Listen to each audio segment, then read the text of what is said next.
Eh bien, chers collègues et chers amis, un grand bonsoir après cette rude journée, première journée d'été, ô combien humide, en tout cas pour ceux qui sont sur la moitié nord du pays. Donc, bonsoir à toutes et à tous. J'ai le plaisir de vous retrouver pour ce qui, pour certaines et certains, est désormais un grand classique des après-congrès, avec ces immanquables de l'Eulart 2015, l'art qui s'est tenu à Rome, avec la société Centaure et le site rhumato.net, et puis le soutien institutionnel, on les remercie, des laboratoires Pfizer. Alors vous le savez, ou vous allez le découvrir, le tronc commun repose sur les actualités thérapeutiques, avec les études clés concernant la polyarthrite rhumatoïde et les spondyloarthrites, et chacune de ces 3 à 4 webcasts comportera une partie plus originale. Et ce soir, donc, on a le plaisir d'accueillir à ma droite Chantal Job-Deslandres, qui est rhumatologue de formation, mais très impliquée, tout le monde le sait, depuis quelques années, dans le domaine des AJI et qui travaille actuellement sur l'hôpital Robert Debré. Et puis, pour les spondyloarthrites, donc c'est Julien Pacou qui est à ma gauche, que nombre d'entre vous connaissent déjà, avec son implication notamment dans le rhumatisme psoriasique et qui couvrira les spondyloarthrites. Alors, ces diaporamas de support, bien sûr, vous le voyez à l'écran, reposent sur toute une équipe rédactionnelle que je remercie pour sa fidélité et ses compétences. Donc, pour couvrir la polyarthrite rhumatoïde, ce qui sera mon sujet ce soir, Stéphanie Rist d'Orléans, Arnaud Constantin de Toulouse. Donc, pour Julien Pacou sur le rhumatisme psoriasique, donc l'aide de Hubert Marotte de Saint-Étienne pour les spondyloarthrites axiales.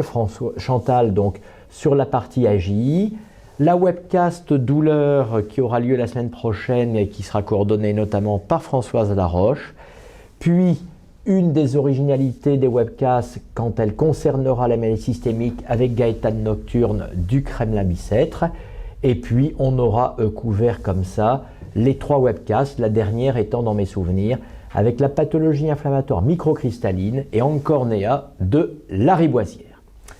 Donc, après cette rude journée, bien, je vous propose de rentrer dans le vif du sujet. Nous n'avons pas tiré au sort, mais Julien Pacou, pour un certain nombre d'obligations, devra peut-être s'échapper discrètement avant la fin. Donc, c'est Julien qui débute cette soirée des immanquables de l'Eulart 2015. Merci beaucoup René-Marc. Donc, beaucoup de communication passionnante dans le domaine des spondyloarthrites. On va attaquer directement avec le rhumatisme psoriasique, avec beaucoup de nouveautés, notamment sur les aspects thérapeutiques, avec l'arrivée prochainement de nouvelles molécules, et notamment le secukinumab, qui est un anticorps anti-IL-17. À l'ACER 2014, l'étude Futur 1 était présentée, avec une initiation thérapeutique en IV et un relais par sous-cutané. L'étude Futur 2, c'est un début de traitement dès le départ par une dose de charge en sous-cutané, avec une injection toutes les semaines, puis à partir de la semaine 4, un traitement prodigué toutes les 4 semaines. Donc 4 bras dans cette étude, donc 3 bras secukinumab avec 300 mg ou 150 ou 75 mg, et le 4e bras est un bras placebo. Donc le critère d'évaluation principal est le critère ACR20, évalué à la 24e semaine, et ensuite on a une étude, une extension en ouvert qui durera au total 5 ans. Donc les caractéristiques des patients à l'initiation thérapeutique sont les suivantes, avec un âge entre 45 et 50 ans, une répartition équivalente dans les 2 sexes, et un certain nombre de patients naïfs d'anti-TNF-alpha, puisque cela s'échelonnait de 63 à 67%. Un certain nombre de patients également sous méthotrexate au moment de la randomisation, un petit peu moins de la moitié des patients. On le voit, dactylite et anthésite, un certain nombre de patients avec une atteinte de ce type, on y reviendra tout à l'heure. Et pour vous donner un exemple de l'atteinte articulaire de ces patients, vous avez ici le décompte articulaire avec le nombre d'articulations gonflées en moyenne sur 76 articulations, donc une petite dizaine d'articulations gonflées chez ces patients. Et enfin, le DAS28-CRP, qui témoigne d'une activité relativement importante de la maladie, entre 4,7 et 4,9. Vous avez donc ici la réponse ACR20, mais également la réponse ACR50 à 24 semaines, avec des taux de réponse tout à fait intéressants, un peu supérieurs à 50% pour les deux bras avec les dosages les plus importants, 300 et 150 mg. Donc une différence qui survient assez tôt sous cette thérapeutique et qui se confirme dans la durée, 24 semaines. Et pour la réponse ACR50, on a également une superposition dans le taux de réponse obtenu pour les deux doses les plus importantes et une différence par rapport au placebo observé. Une autre partie de cette étude qui a été présentée et qui est particulièrement intéressante, c'est d'évaluer les patients en échec d'anti-TNF-alpha versus ceux qui sont naïfs d'anti-TNF-alpha, avec la réponse ACR20, 50 et 70 à la 24e semaine. Ce que l'on retrouve globalement sur la gauche, c'est les patients naïfs d'anti-TNF-alpha, avec des bonnes réponses supérieures à 50% pour la réponse ACR20 chez les patients avec les deux dosages les plus importants, une différence statistiquement significative avec le placebo, des réponses intéressantes également pour ACR50 et 70. Et sur le schéma de droite, vous avez les patients qui sont en échec d'anti-TNF-alpha. Donc là, une différence statistiquement significative retrouvée uniquement pour le dosage le plus important, donc 300 mg, que ce soit pour la réponse ACR20 ou 50. En gros, le message c'est quoi? C'est que les meilleurs taux de réponse aux différents critères d'évaluation sont généralement retrouvés chez les patients naïfs d'anti-TNF-alpha. Et pour les patients qui sont en échec des anti-TNF-alpha, les meilleurs taux de réponse étaient retrouvés pour la posologie maximale, c'est-à-dire 300 mg. Toujours avec cette étude Futur 2, les dactylites et des anthésites à 24 semaines avec le taux de résolution complète qui est supérieur à 50% pour les dactylites et proche de 50% pour les anthésites avec le dosage le plus important.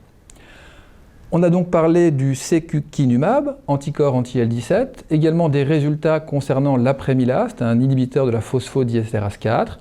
Donc je résume les analyses poolées des essais thérapeutiques PALAS 1 à 3, sachant qu'il y a 4 études PALAS dans le développement de cette thérapeutique. Et on a ici les données d'extension à 104 semaines pour ces atteintes un peu particulières, dactylite et anthésite. Le message principal, c'est qu'à 52 et 104 semaines, avec les posologies de 20 mg et de 30 mg, chez un nombre conséquent de patients, on obtient une résolution complète de ces atteintes chez un pourcentage tout à fait intéressant, puisqu'on est supérieur à 65% pour la semaine 52 pour les dactylites, et quand on regarde pour la même atteinte, on est proche de 72-77% à 104 semaines.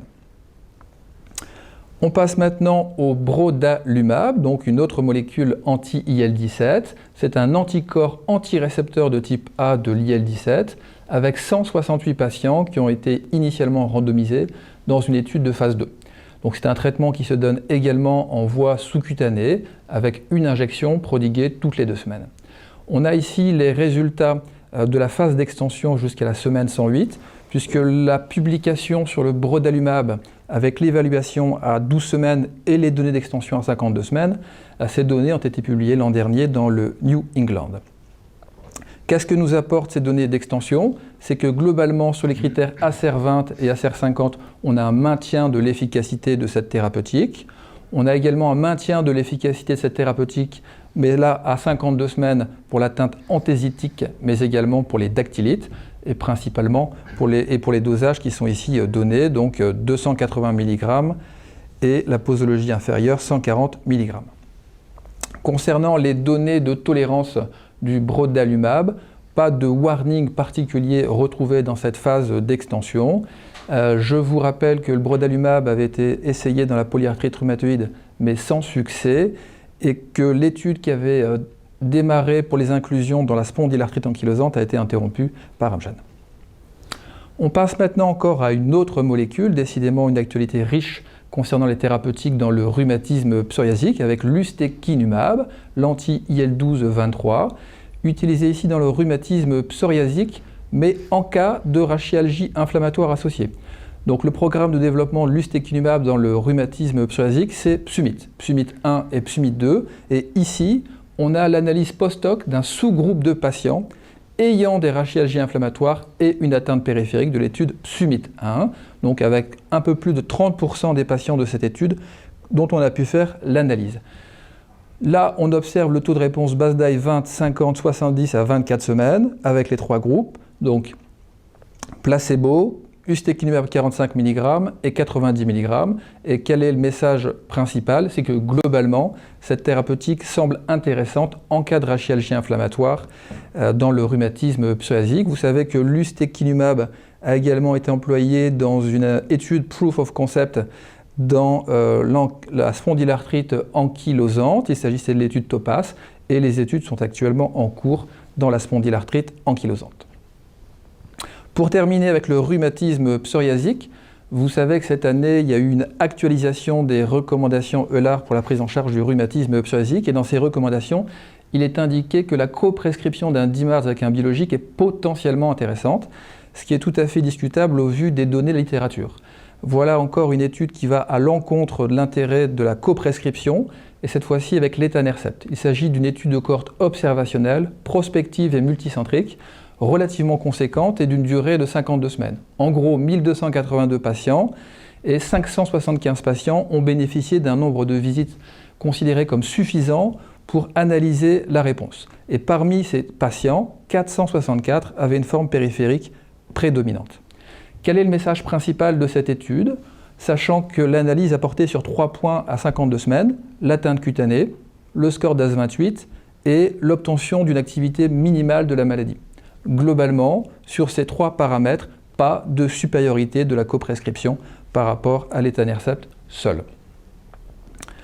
On passe maintenant à la spondylarthrite ankylosante avec, on y retourne, le secukinumab, ici dans la phase de développement avec les études mesure, donc mesure 1 et voici mesure 2, avec les données d'extension à 1 an, et cela a concerné 181 patients. La conception de l'étude ou le design, si vous préférez, est assez superposable à ce que nous avons vu précédemment, quelque chose de très classique, mais là 3 bras et pas 4 bras comme dans le rhumatisme psoriasique, la dose maximale de 150 mg, ensuite c'est 75 mg, et puis vous avez le placebo. Et ici, le critère de jugement principal a été évalué à 16 semaines. On a globalement des données d'extension qui permettent de dire qu'à 52 semaines, on a un maintien de l'efficacité de cette thérapeutique sur les critères ASAS20 et ASAS40. Vous avez ici la variation du BASDAI avec là encore un maintien de l'efficacité avec des données intéressantes, avec bien sûr un effectif qui se réduit au fur et à mesure de la phase d'extension. Et on passe maintenant à une toute autre étude pour conclure sur ce chapitre spondylarthrite ankylosante. Il s'agit de l'étude INFAST, qui est une étude que vous connaissez, et c'est tout particulièrement l'analyse IRM de la partie 1 de l'étude INFAST.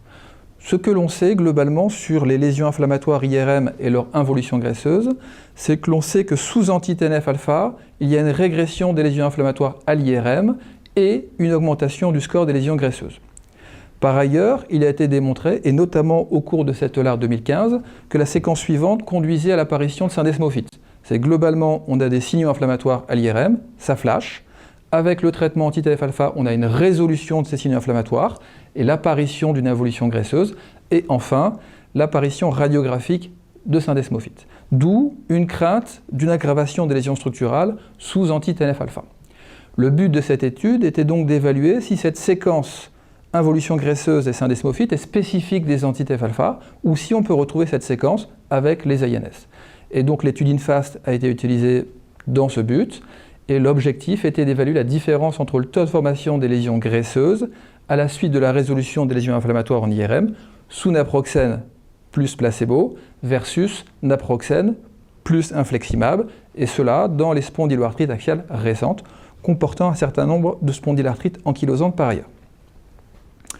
Vous avez ici le schéma de cette étude avec 158 patients qui ont été inclus, des spondyloarthrites axiales inférieures à 3 ans d'évolution et des patients naïfs ou non réfractaires aux INS. C'est une étude qui a duré 28 semaines, IRM initialement, IRM à la fin. 2 groupes, on l'a dit, 2 fois plus de patients dans le bras avec l'infliximab et donc moins de patients dans le bras naproxène seul. Le critère principal de cette étude à 28 semaines, c'était la rémission partielle ASAS. Donc vous avez ici la présentation des caractéristiques des patients. Donc 105 patients dans le premier groupe infliximab naproxène, 51 dans le bras placebo plus naproxène. Des caractéristiques qui sont relativement communes dans ce type d'analyse et plus de 90% des patients avec des signaux inflammatoires à l'IRM initialement.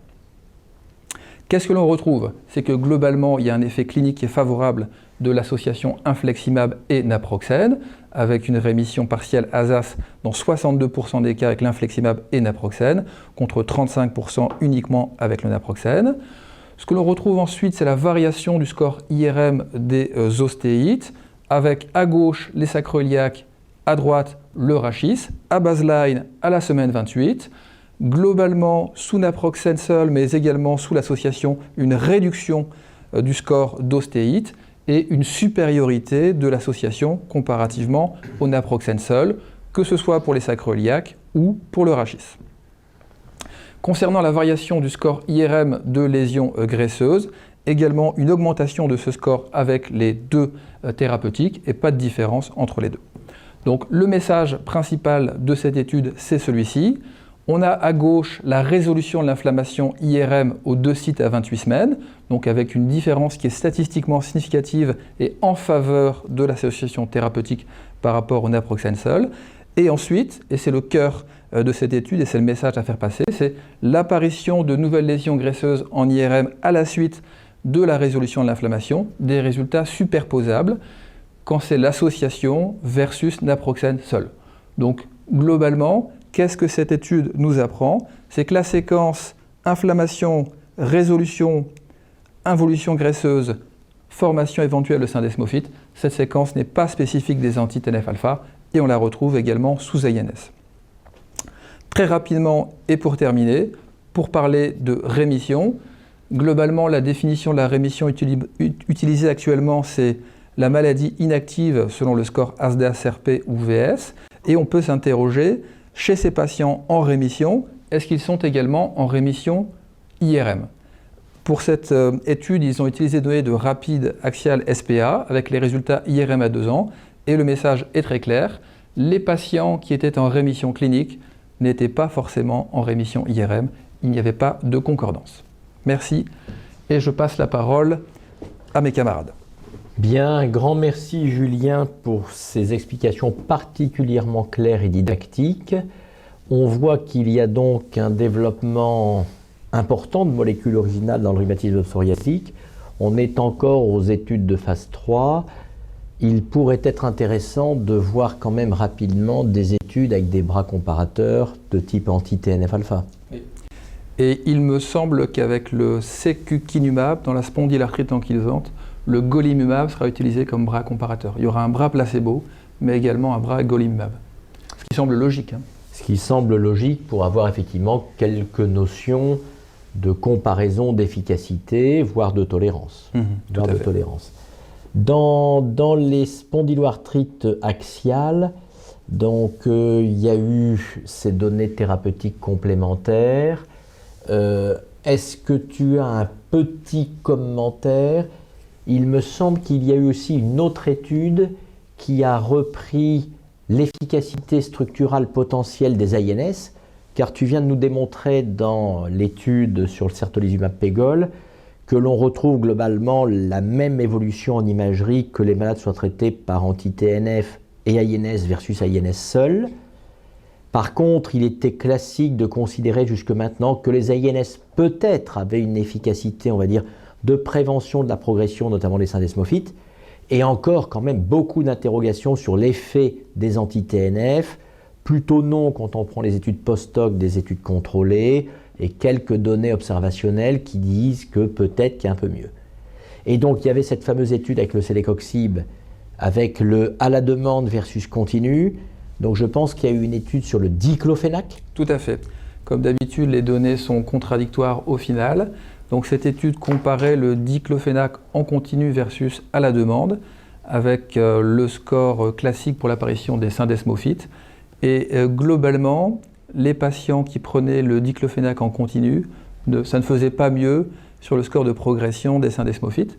Et même, bon, ça n'était pas statistiquement significatif, mais les patients prenant le diclofénac à la demande avaient une évolution moins importante des syndesmophytes. Intéressant. Donc il y a encore pas mal de travail.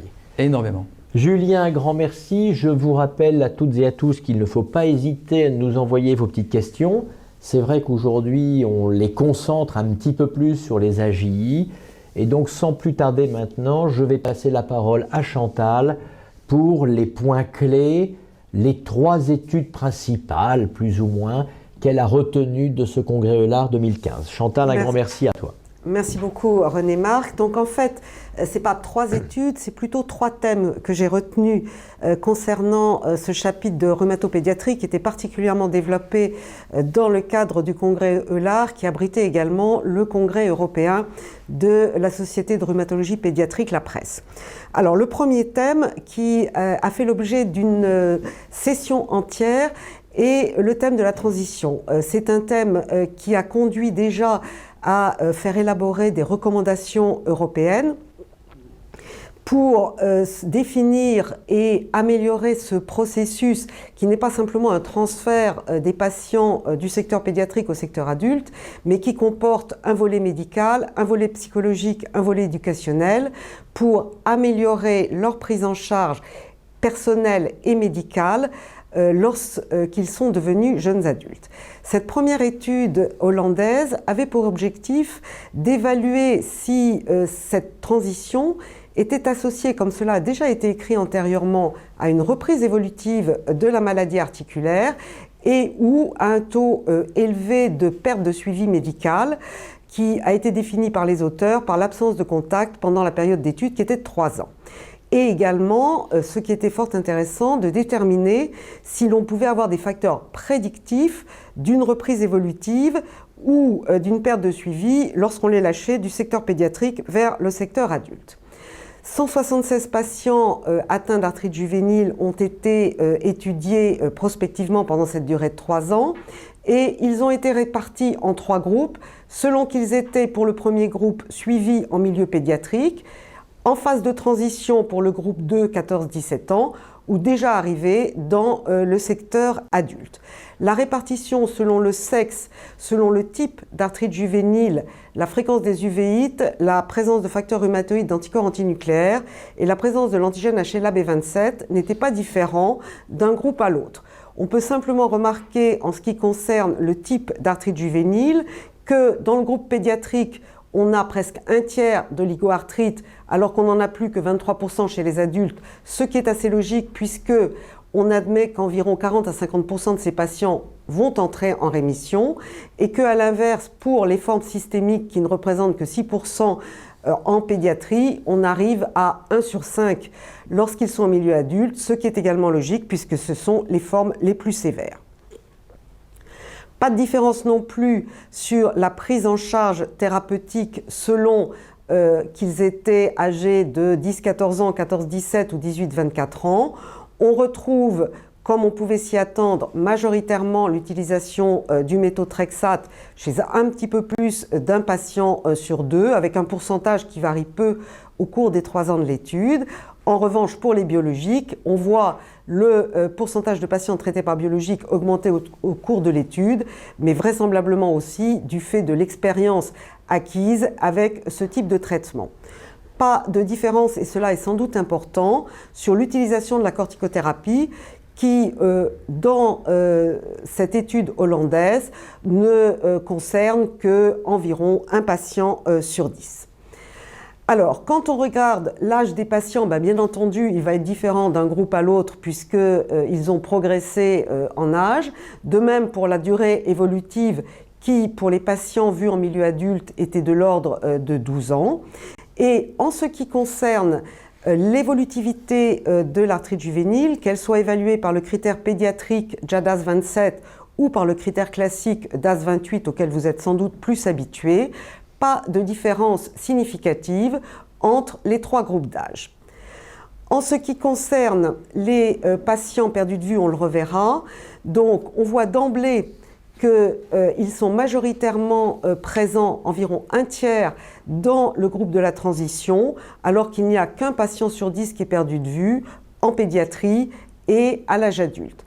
Pas de différence de ces perdus de vue selon le sexe, ni selon le type de l'arthrite juvénile, qu'elle soit systémique, oligoarticulaire persistante, polyarticulaire ou qu'il s'agisse d'une spondyloarthrite pédiatrique. Donc globalement, ce nombre de perdus de vue est de 20%, mais avec un taux significativement beaucoup plus important à la période de la transition. La deuxième chose intéressante est que les facteurs qui ont été retrouvés comme associés à cette perte de suivi, c'est la faible activité à l'entrée dans l'étude, et les patients qui avaient une faible activité étaient plus souvent perdus de vue.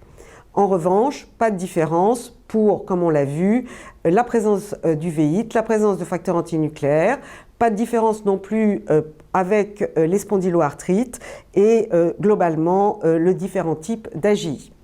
Donc cette étude a deux messages importants. Contrairement aux données antérieures, on ne retrouve pas de reprise évolutive associée à cette phase de transition. En revanche, il faudra être extrêmement vigilant chez les patients peu évolutifs, puisque c'est ceux-là qui ont le plus grand risque d'être perdus de vue, ce qui a pour corollaire le risque d'arrêt des traitements de fond relativement important, et on sait que cet arrêt des traitements de fond est associé dans près d'un cas sur deux à une rechute dans les 2 ans qui suivent.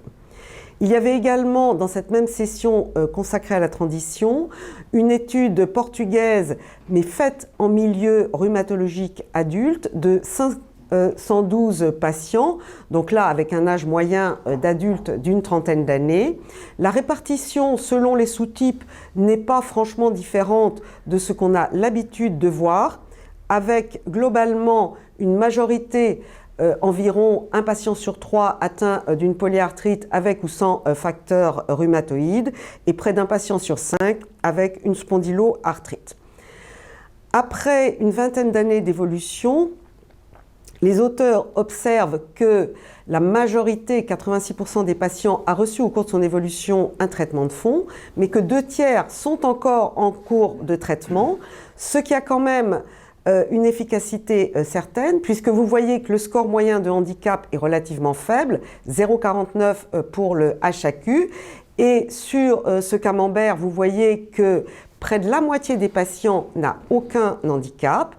En ce qui concerne le score JADI qui évalue les destructions articulaires et qui varie de 0 à 72, vous voyez que là, il est très faible puisqu'il est à peine à 10. Et en ce qui concerne l'activité de la maladie à l'âge adulte, 1/3 des patients sont considérés comme ayant une maladie inactive, et on a globalement presque la moitié, là encore, qui a une maladie soit inactive, soit de faible activité. Donc, les auteurs concluent que la plupart des patients nécessitent la prise d'un Indimar, ce qui veut bien dire qu'ils restent évolutifs, mais que grâce à ce traitement, en définitive, l'évolution fonctionnelle reste assez satisfaisante. Le deuxième thème qui a fait l'objet de plusieurs communications concernait les risques des traitements biologiques, avec pour cette première communication la publication des premières données du registre européen de pharmacovigilance PharmaChild, qui prend en compte toutes les arthrites juvéniles idiopathiques traitées par méthotrexate ou par biologique. Et vous voyez que près de 6000 dossiers sont déjà rentrés dans cette base de données. Les auteurs, pour ce travail, se sont intéressés à 3 stratégies thérapeutiques: le méthotrexate seul, le méthotrexate et un biologique, et les patients vraisemblablement plus sévères qui avaient dû recevoir plus qu'un biologique. On constate d'emblée sur ce premier tableau que ces patients ayant reçu plus d'un biologique sont des patients dont l'âge de début est nettement plus jeune, dont l'âge au diagnostic est également plus jeune, ce qui est un petit peu le corollaire, et dont la durée d'évolution, ce qui est évident puisqu'ils étaient plus jeunes au départ, est un petit peu plus longue.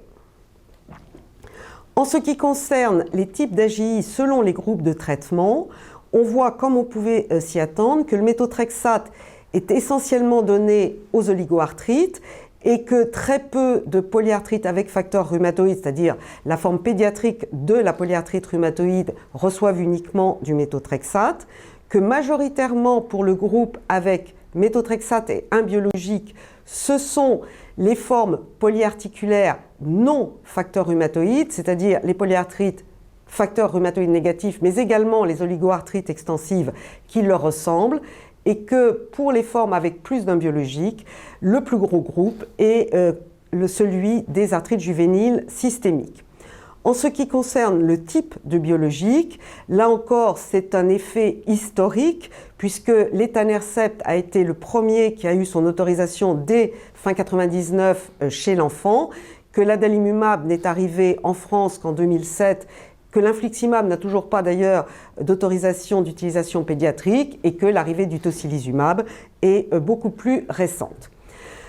Il est à noter, et cela est important, que 40% des patients recevaient également une corticothérapie, mais que cette proportion est double chez les patients ayant une arthrite juvénile systémique. Le tableau des résultats montre à l'évidence que l'utilisation d'un ou de plusieurs biologiques augmente significativement le nombre d'effets secondaires graves, augmente le nombre d'infections et d'infections sévères. Par contre, il n'y a pas de différence pour la varicelle. Peut-être était-il bien vacciné dans chacun des groupes.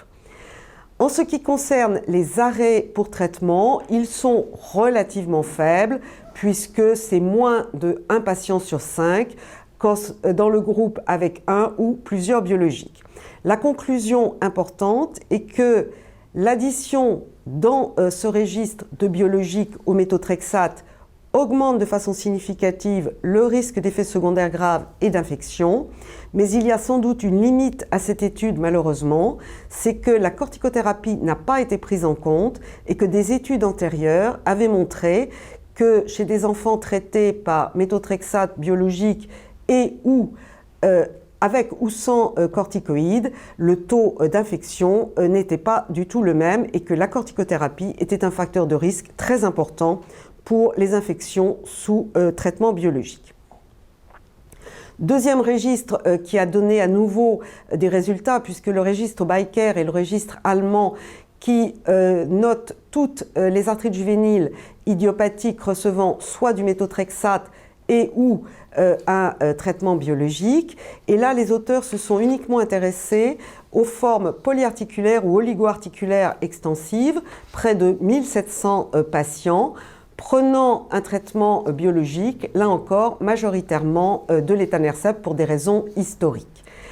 Les arrêts de traitement, c'est presque 1 patient sur 2, avec significativement moins d'arrêts de traitement dans le groupe polyarticulaire avec facteur rhumatoïde négatif, puisque vous voyez que l'odd ratio est de 0,625 comparativement aux 2 autres groupes.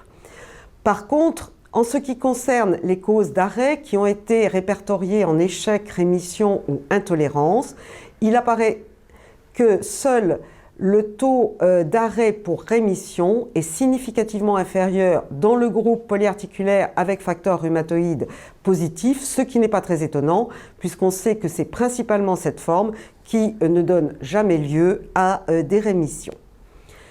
La cause d'arrêt selon le biologique est significativement plus fréquemment la rémission pour l'étanercept. De même, pour l'échec, c'est plus souvent l'adalimumab qui est arrêté pour échec. Quant aux intolérances, il n'y a pas de différence significative entre les 3 groupes, mais on note que les arrêts pour intolérance sont assez exceptionnels. Donc, en conclusion, l'arrêt est le plus souvent fait pour une rémission ou pour un échec. Si c'est une rémission, c'est très rare dans les formes avec facteur rhumatoïde et c'est plus souvent l'étanercept qui est arrêté dans ce cas. Et les intolérances sont rarement des causes d'échec, quel que soit le biologique. Enfin, pour terminer, une communication courte mais intéressante concernant la vaccination contre la varicelle, qui est un vaccin vivant, chez des enfants soumis à un traitement immunosuppresseur. L'objectif de cette étude était essentiellement la sécurité d'utilisation de la première et ou de la deuxième injection, puisque des enfants pouvaient avoir reçu la première injection avant d'être soumis à un traitement immunosuppresseur. Donc les patients devaient être atteints soit d'une arthrite juvénile, soit d'une conjectivite. Ils devaient être inactifs sous une immunosuppression qui était qualifiée de légère pour des doses de méthotrexate inférieures à 15 mg mètre carré par semaine et ou de prednisone inférieure à 10 mg par jour, ou forte pour des doses supérieures, ou l'utilisation d'une biothérapie en monothérapie ou en combinaison. Des critères étaient donnés également pour pouvoir vacciner ces enfants, avec, pour ceux qui étaient soumis à une immunosuppression dite forte, non seulement un chiffre de polynucléaires neutrophiles supérieur à 3000 et un taux d'IgG supérieur à 500 mg par décilitre, également une immunité persistante vis-à-vis du tétanos, mais également un compte de CD4 qui devait dépasser 200 pour les patients de plus de 5 ans et 400 pour les patients plus jeunes. En définitive, le groupe de patients vaccinés est relativement faible puisque seuls 21 patients ont été vaccinés, dont 12 recevant une immunosuppression forte. On observe comme résultat d'efficacité de cette vaccination que la première dose de vaccin ne confère qu'une faible immunité puisque le taux d'immunoglobuline contre la varicelle n'est que supérieur à 150 unités par millilitre. En revanche, la plupart des patients qui ont reçu les 2 doses de vaccin se sont immunisés très correctement à plus de 500 unités par millilitre, mais il faut souligner que ces taux ont été faits à court terme et qu'une étude présentée à l'EULAR de 2012 qui reprenait les taux d'IgG VZV à 1 an montrait que dans 50% des cas, chez des enfants assez superposables AJI traités par immunosuppresseurs, le taux de séroconversion avait nettement diminué. La tolérance est excellente puisqu'il n'y a pas eu de poussée évolutive de la pathologie sous-jacente et qu'il n'y a eu aucune varicelle. Donc la conclusion, c'est que si ce vaccin n'a pas été fait alors que le patient est déjà sous méthotrexate et que l'on envisage un traitement par biothérapie, il est possible de vacciner ces enfants sans risque et qu'ensuite, il faudra quand même surveiller le taux des IgG VZV, car cette immunité risque d'être relativement transitoire comparativement à des enfants tout venant. Et maintenant, je repasse la parole à René Marc. Eh bien, Chantal, un grand merci. Donc voilà des données effectivement originales, reposant notamment sur des effectifs particulièrement importants. Donc ce soir, un certain nombre de questions ont été posées sur cette thématique particulière de webcast avec les AJI. Est-ce que tu peux nous dire un petit mot de la place du méthotrexate dans les formes systémiques d'AJI ? Alors, à l'heure actuelle, la place du méthotrexate est quasiment inexistante dans les AJI systémiques. Depuis de nombreuses années, on savait qu'il n'y avait pas d'études démontrant de façon méthodologiquement correcte que ce traitement était efficace et un certain nombre de groupes de collègues pédiatres refusaient d'utiliser le méthotrexate dans les AJI systémiques. Maintenant, on dispose surtout de 2 molécules assez remarquables dans cette pathologie qui ont pour cible l'IL1 et l'IL6. Pour l'IL1, on a 2 molécules qui ont cette cible, l'une qui malheureusement est l'antagoniste du récepteur de l'IL1, donc l'anakinra, qui n'a pas d'AMM dans cette indication, mais qui est couramment utilisée et qui a fait l'objet de multiples publications, donc on peut parfaitement se permettre de l'utiliser. La deuxième, qui est le canakinumab, donc le monoclonal anti-IL1, qui malheureusement, lui, a une AMM, mais ne peut pas être utilisé puisque nous attendons depuis 2 ans son remboursement et que le tarif de vente ne permet absolument pas de l'utiliser sans remboursement. Et deuxième et dernière petite question avant de passer à la troisième partie. Donc, tu nous montres des résultats en termes notamment aussi de résultats, de rémission. J'imagine que comme chez l'adulte, on se pose aussi des questions. Chez un enfant traité par biologique, qui obtient la rémission, qu'est-ce que l'on a aujourd'hui comme données pour gérer cette rémission, pour diminuer, arrêter les biologiques ? Alors, on se pose, je dirais, encore plus la question chez l'enfant parce qu'on n'a pas envie de lui donner des molécules potentiellement à effet secondaire, voire à infection, comme ça a été rapporté au dernier congrès.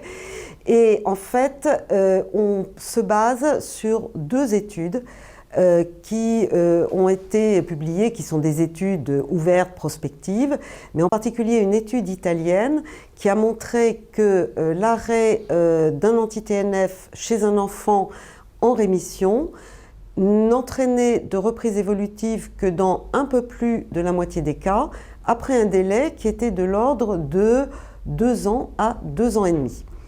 Alors, d'expérience personnelle, je dois dire que dès que les enfants sont en rémission, je cherche à interrompre le traitement. Il n'y a pas de consensus sur les modalités et le schéma thérapeutique, donc chacun fait un petit peu à sa sauce. Mais les sauces sont assez homogènes et en définitive, on arrête progressivement en général en espaçant. L'expérience personnelle, et là il n'y a pas d'études pour le démontrer, c'est que dans les spondyloarthrites, on a beaucoup plus souvent des rechutes et on arrive beaucoup moins souvent, on arrive très facilement à les espacer, mais on a un taux de rechute qui dépasse largement les 50%. Très bien, un grand merci Chantal. Donc Julien Pacou va s'éclipser comme je vous l'ai annoncé, il va essayer de décrocher son micro. Et donc sur le petit quart d'heure qui reste, je vais traiter le troisième et dernier thème, donc co-rédigé par Stéphanie Ries d'Orléans et Arnaud Constantin, sur la polyarthrite rhumatoïde. Donc ce sont des morceaux choisis. Vous savez que l'originalité de ces immanquables, c'est de s'adresser à la prise en charge thérapeutique. Stéphanie a pour mission de regarder particulièrement les études de stratégie. J'en ai retenu deux ce soir, l'étude Terrich et Carrera. Donc l'étude Terrich qui s'affiche sur votre écran est une étude dont on a déjà parlé avec des résultats à 6 mois, des résultats à 1 an. Donc là, la communication orale a repris notamment les données à 2 ans. Ce ne sont pas forcément des polyarthrites rhumatoïdes débutantes. En fait, les malades ont été sélectionnés sur la probabilité d'arthrite chronique potentiellement érosive avec le score que j'appelle moi le score de Leiden, que l'on peut appeler le score de Visser, qui est le premier auteur. Toujours est-il qu'avec la publication dans un deuxième temps des critères ACR-EULAR 2010, plus de 9 malades sur 10 remplissent ces critères. Et donc la stratégie, c'est cette stratégie de trithérapie, donc trithérapie d'emblée, méthotrexate, sulfasalazine, hydroxychloroquine et une corticothérapie d'induction par rapport à la monothérapie par méthotrexate. C'est une stratégie de type treat to target. Vous avez les effectifs donc avec 2 patients trithérapie pour 1 patient méthotrexate monothérapie. Et vous voyez, même si en cette heure tardive, fatigué, la vision est peut-être un peu plus difficile, vous voyez que l'activité de ces malades était modérée avec un DAS moyen à 3,34, 3,38.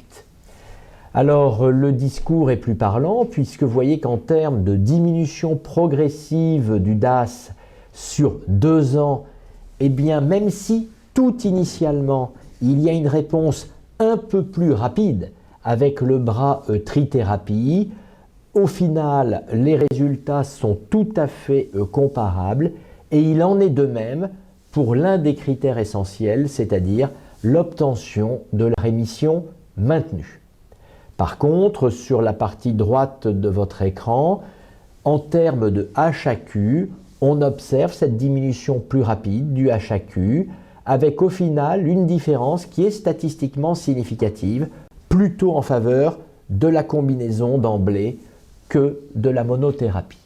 Alors ce qui a surtout été détaillé dans cette communication orale à Rome, l'homme étant une petite bourgade de la banlieue lilloise, donc à Rome, c'est essentiellement au bout de 2 ans l'évolution des stratégies thérapeutiques. Et vous voyez que dans 80 et 91% des cas, il y a pu y avoir un allègement thérapeutique avec au final 19% de patients en rémission sans traitement à 2 ans, mais, et ça avait fait l'objet d'une communication médico-économique à la CR 2014, au prix d'un recours au biologique qui a quand même été statistiquement plus fréquent dans le bras méthotrexate monothérapie de première ligne, puisque c'est 38% des patients contre 21% dans le bras trithérapie. Donc une étude qui montre plutôt quelques avantages potentiels de la trithérapie d'emblée par rapport à la monothérapie. Alors quid après cette étude néerlandaise de l'étude Carrera, qui est une étude multicentrique belge? Là, le schéma est différent puisque 400 patients ont été initialement classés en 2 groupes, selon l'existence ou non de facteurs pronostiques de sévérité.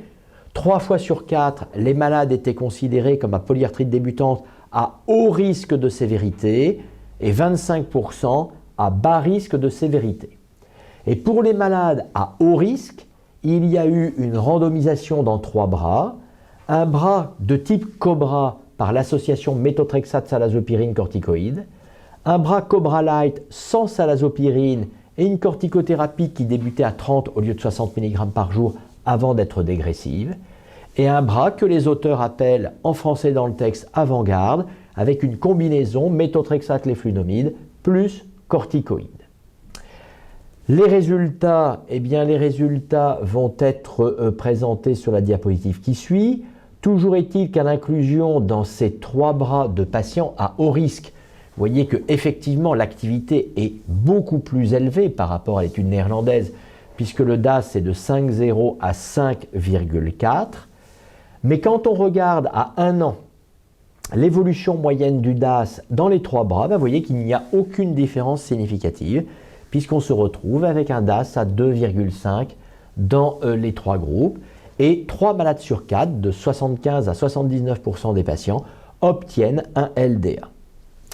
Quand on regarde ici de façon illustrée ce qu'il en est en termes de HAQ, l'évolution du DAS dans le temps et les données structurales, eh bien, à l'évidence, dans cette étude, sur cette population à risque, les 3 stratégies ne sont pas statistiquement différentes. Alors, cette communication a été complétée par un poster qui a donné les résultats sur les 25% de patients considérés comme étant à faible risque de sévérité. Les effectifs sont plus faibles, méthotrexate versus méthotrexate plus corticoïde.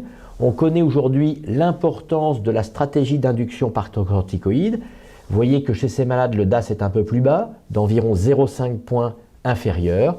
Et quand on regarde les résultats, de façon peut-être un petit peu étonnante, puisqu'on admet quand même l'efficacité potentielle de la corticothérapie d'induction, eh bien vous voyez que chez ces malades, mais je le rappelle, classés à faible sévérité, eh bien vous voyez qu'il n'y a pas de différence statistiquement significative, notamment en termes de réponse DAS et en termes de progression structurale. Donc une étude que l'on pourrait considérer comme ne mettant pas particulièrement en avant la stratégie de combinaison d'emblée trithérapie versus monothérapie, mais là bien sûr la corticothérapie peut jouer, on sait qu'elle a un rôle important, et bien sûr on sait que les polyarthrites débutantes aujourd'hui sont potentiellement beaucoup moins sévères, ce qui pourrait conduire à ne pas faire apparaître de différences significatives. On a beaucoup parlé de la différence trithérapie versus biologique, peut-être entre monothérapie et trithérapie. Toujours est-il, vous le savez, qu'en termes de recommandations, notamment nationales, pour le moment, nous n'avons pas émis de recommandations fortes pour le traitement d'emblée par trithérapie. On reste sur le méthotrexate en monothérapie. Arnaud Constantin, lui, avait pour mission anti-TNF et petites molécules. L'année dernière, nous n'avions pas retenu de communication particulière sur les petites molécules. Aujourd'hui, on peut penser qu'il pourrait être probable que le tofacitinib puisse être disponible en Europe et en France après nouveau dépôt de dossier. C'est un produit qui, vous le savez, est utilisé aux États-Unis, dans d'autres pays d'Europe, dont la Suisse, avec une satisfaction exprimée à la fois par les médecins, les patients, je ne sais pas dans ces pays, et la firme, notamment aux États-Unis. Donc pour le tofacitinib, eh bien, il y a eu cette présentation concernant les données poolées d'efficacité de tolérance. Quand on reprend l'ensemble des malades des principales études pivots, vous voyez 4858 patients avec soit 5 ou 10 mg 2 fois par jour, en monothérapie ou en combinaison. Vous avez ici une illustration du taux de répondeur ACR 50. Et vous voyez qu'on est à peu près à 60% de répondeurs ACR 60 dans ces données poolées. Mais bien évidemment, vous ne perdez pas le coup d'œil sur les effectifs, puisqu'on part de 4800 pour avoir des taux qui se maintiennent. Mais à 72 mois, l'effectif, certes, n'est plus que de 78. Des données de maintien thérapeutique et peut-être plus intéressant, les données de tolérance qui seront certainement attendues des autorités européennes et françaises. Et vous voyez que par rapport aux biologiques, on est à 3-4 pour 100 patients année d'infection sévère. On a ici un chiffre plutôt de l'ordre de 3 ou un petit peu inférieur à 3. Et pour les infections à herpès et notamment les zona, vous voyez que le chiffre est d'environ 4 pour 100 patients année sans qu'il y ait véritablement de différence de tolérance entre la monothérapie et les stratégies de combinaison. Donc le tofacitinib pourrait être le premier inhibiteur de JAK disponible. Le baricitinib pourrait suivre. Il y a eu sur ce congrès EULAR 2 communications sur les études clés de développement de cette petite molécule. La population en échec au méthotrexate, ça s'appelle l'étude ERA-Build, et l'étude sur la population en échec au biologique, l'étude intitulée ERA-Beacon. Quand on regarde l'étude des malades en échec au méthotrexate, vous voyez que l'on obtient 66% de répondeurs à CR20. L'effet placebo est très important dans cette étude, mais statistiquement, on démontre l'efficacité du traitement et on a par ailleurs en critères secondaires déjà des données structurales. Et vous voyez que sur 6 mois, on a près de 0,5 unités de charge totale en moins, donc un traitement qui apporte déjà une certaine preuve d'efficacité sur le plan structural. Sans surprise, on va retrouver une efficacité dans la population en échec au biologique, mais avec des résultats un petit peu moins élevés, 10% moindres, 55% dans le Braverum à la posologie la plus élevée. On est dans le chiffre de ce que donnent les biologiques chez les malades en échec au biologique, donc des résultats qui conduisent à imaginer la mise à disposition potentielle de ce produit avec un profil de tolérance qui globalement est comparable. Maintenant, pour les anti-TNF, un petit focus sur monothérapie, combinaison, immunogénicité, rémission. Donc ici, ce travail, c'est la position potentielle pour les anti-TNF-alpha en monothérapie, en l'occurrence l'étanercept. Que se passe-t-il? Mon malade a la combinaison méthotrexate anti-TNF, en l'occurrence l'étanercept. Et vous savez que si les recommandations européennes préconisent plutôt, et notamment pour des raisons économiques, de diminuer, voire d'arrêter le biologique avant le traitement de fond, on peut être amené à envisager d'arrêter plutôt le méthotrexate pour des raisons de tolérance, pour des raisons de souhait du patient ou pour des raisons de stratégie globale, ce qui est encore aujourd'hui dans l'actualité des consultations quotidiennes des uns et des autres. Et bien là, c'est tout à fait original. Les auteurs ont repris l'étude Comet que vous connaissez toutes et tous par cœur, où il y a eu des patients traités par étanercept monothérapie, des patients traités par combinaison, des patients qui ont obtenu la rémission et des patients qui secondairement ont pu faire l'objet de l'allègement. Et bien vous voyez qu'à l'écran, entre les malades en rémission, une fois la rémission obtenue, entre la poursuite de la combinaison versus la monothérapie, eh bien vous voyez que pour la rémission dite ACR-EULAR, comme d'ailleurs pour la rémission DAS28, statistiquement, on obtient des résultats tout à fait comparables avec le méthotrexate en monothérapie. Alors, dans ce domaine des anti-TNF couverts par Arnaud, on sait que l'adjonction du méthotrexate peut jouer bien sûr sur la réponse, peut jouer sur le maintien thérapeutique, mais de plus en plus d'études montrent que c'est peut-être un petit peu moins nécessaire pour l'étanercept qui, on le sait aujourd'hui, ne développe pas ou peu d'anticorps antibiomédicaments. Eh bien, voici une illustration sur une importante étude observationnelle néerlandaise, 429 PR. On met en route un premier anti-TNF, adalimumab ou étanercept, et les malades sont traités ou non en association au méthotrexate. Eh bien, on va regarder ce qui se passe. Eh bien, vous voyez que pour l'adalimumab, le pourcentage de malades en monothérapie obtenant la rémission est plus de 2 fois inférieur à ce qu'on observe avec la combinaison, alors que pour l'étanercept, eh bien, il n'y a pas de différence significative concernant l'obtention de la rémission prolongée. Quand on regarde les causes d'arrêt de traitement, eh bien, il y a quand même plus souvent des arrêts dans la monothérapie. Et ce graphe illustre un résultat que les Néerlandais ont déjà publié selon la présence ou pas d'anticorps monoclonaux antibiomédicaments. L'adalimumab avec du méthotrexate, sous-entendu pour certains patients sans anticorps antibiomédicaments, donne d'excellents résultats. A l'inverse, l'adalimumab sans méthotrexate et potentiellement avec l'induction d'immunisation, eh bien les résultats, vous le voyez, sont très inférieurs, alors que l'étanercept donne de bons résultats et des résultats qui sont très proches, comme le montrent les lignes bleues, continues ou pointillées, avec ou sans méthotrexate. En ce qui me concerne, et c'est la toute fin de cette webcast des Immanquables de l'art 2015, autre biologique, nouveau biologique. Donc j'ai sélectionné une étude néerlandaise indépendante qui n'est peut-être pas dans la pratique quotidienne de tous les jours, mais qui illustre les réponses que l'on peut obtenir quand on traite très tôt avec des traitements très efficaces. Ce sont des malades dont la médiane d'évolution est de 25 jours. Oui, vous m'avez bien entendu, 25 jours.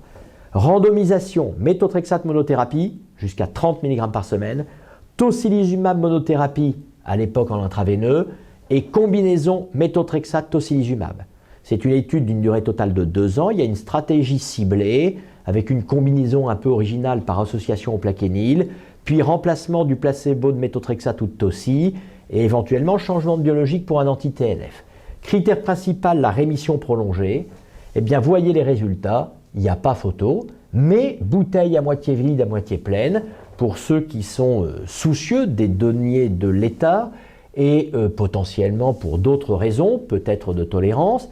Le méthotrexate induit cette rémission prolongée chez un malade sur 2, un petit peu moins, 44%, mais on arrive à plus de 80% de rémission prolongée, et le graphe à votre droite montre que cette rémission prolongée dans ces polyarthrites extrêmement débutantes, actives, avec des DAS28 à plus de 5,1, eh bien c'est quand même plus de 8 malades sur 10, et vous voyez qu'à 6 mois, le résultat est obtenu, alors qu'il faut attendre à peu près 1 an pour avoir le plateau. Donc des résultats particulièrement positifs, mais qui bien sûr ne sont pas encore sur notre pratique quotidienne, et je dirais médico-économique, puisque le recours au biologique reste quand même de façon assez conventionnelle pour le malade en échec au méthotrexate. Alors, sur cette stratégie méthotrexate-tocilizumab, on voit avec l'étude U-ACT-EARLY à nouveau l'intérêt potentiel du tocilizumab monothérapie. Là aussi, votre malade est en échec au méthotrexate. Vous avez choisi une combinaison méthotrexate-tocilizumab. Vous obtenez minimalement le LDA. Et vous vous dites, je vais alléger mon traitement, mais plutôt en arrêtant le méthotrexate, parce que mon malade ne veut pas prise de sang, parce qu'il y a des nausées, parce qu'il a peur. C'est quand même une stratégie possible, comme on l'a vu tout à l'heure. Eh bien, cette étude est contrôlée, randomisée, 165 malades qui obtiennent au moins le LDA après 16 semaines de toci plus méthotrexate. La moitié continue le méthotrexate, l'autre moitié est traitée en monothérapie. Eh bien, à 28 semaines, vous voyez qu'il n'y a aucune différence significative. On a le même pourcentage de rémission DAS et globalement, pas de variation significative du DAS moyen entre le bras, combinaison ou monothérapie. Et je termine, je crois, par cette toute dernière étude, et c'est la seule pour illustrer les nouveaux traitements de demain. En toute honnêteté, le LAR 2015 n'a pas été riche d'études pivots de nouveaux traitements, et en l'occurrence, je vous présente une étude négative. La boucle sera bouclée puisque Julien a débuté en reprenant l'intérêt du blocage IL-12, IL-23 par ustekinumab. On a mis en avant le rôle potentiel des TH17, de l'IL-17 dans la polyarthrite rhumatoïde, mais comme l'a dit Julien, les résultats ne sont pas probants, ça n'est pas la voie de développement des anti-IL-17. Il n'empêche qu'il y a quand même un rationnel, et cette étude est originale parce que les malades sont en échec au méthotrexate, et il y a 5 bras. Un bras placebo, et il y a un bras qui va être traité par ustekinumab, en l'occurrence il y a 2 bras avec un schéma de répétition toutes les 8 ou toutes les 12 semaines pour la sous-cutanée. L'ustekinumab qui bloque la P40, donc à la fois l'IL-12 et l'IL-23, et un bras guselkumab qui est un autre anti-IL-3 spécifique en bloquant la P19. Eh bien, voilà les résultats. Il n'y a aucune différence significative. Les réponses sont plutôt un petit peu meilleures avec l'ustekinumab. Elles le sont d'ailleurs significativement sur des critères secondaires, avec l'ustekinumab 90 tous les 12 semaines, mais les études sont négatives.